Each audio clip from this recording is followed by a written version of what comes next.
بسم اللہ الرحمن الرحیم۔ السلام علیکم۔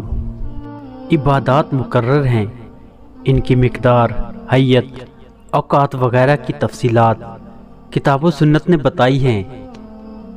ان مقرر امور میں حق کو اضافہ کرنا بدعت ہے۔ ان کے درست ہونے کے لیے ضروری ہے کہ وہ کام اس طرح کیے جائیں جیسے شریعت نے بتائے ہیں۔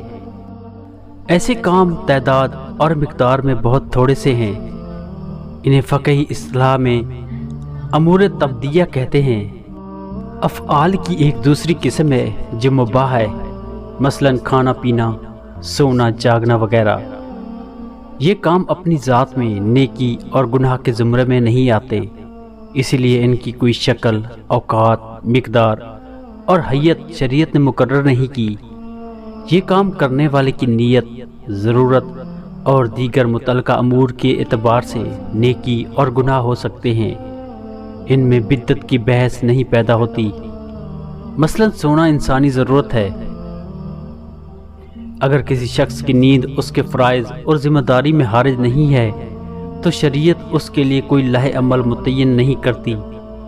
یہ ایسے امور ہیں جو نیت کی بنا پر نیکی اور گناہ ہو جاتے ہیں۔ ایک شخص رات کو اس لیے جلدی سو جاتا ہے کہ بروقت اٹھ کر تہجد پڑھ سکے، تو جلدی سونا عبادت ہو جائے گا۔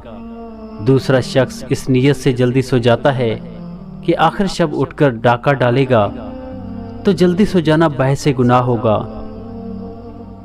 جو کام اپنی ذات میں نیکی ہیں، مثلا نوافل پڑھنا، درود شریف کی کثرت، ذکر اللہ، ذکر رسول اکرم وغیرہ، کوئی بھی شخص اگر ساری زندگی ان کی کسی مقدار یا حیت پر مداومت کرے لیکن انہیں واجب نہیں سمجھے تو یہ کار خیر ہے، بدعت نہیں ہے۔ بدعت کا تعلق امور تعبدیہ میں جوہری تبدیلی پیدا کرنا ہے۔ اگر کچھ لوگ ربیع الاول میں میلاد النبی کے نام سے اور کچھ لوگ سیرت النبی کانفرنس کے عنوان سے ذکر رسول اکرم صلی اللہ علیہ وآلہ وسلم کرتے ہیں تو دونوں کا مقصد ایک اور نیک ہے۔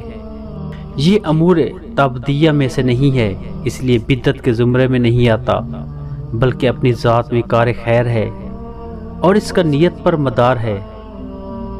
مفتی محمد حسن مرحوم بانی جامعہ اشرفیہ سے کہا گیا کہ حضرت، ہم یہ فتویٰ تیار کر کے لائے ہیں کہ عید میلاد النبی کا جلوس بدعت ہے، آپ اس پر دستخط کر دیں۔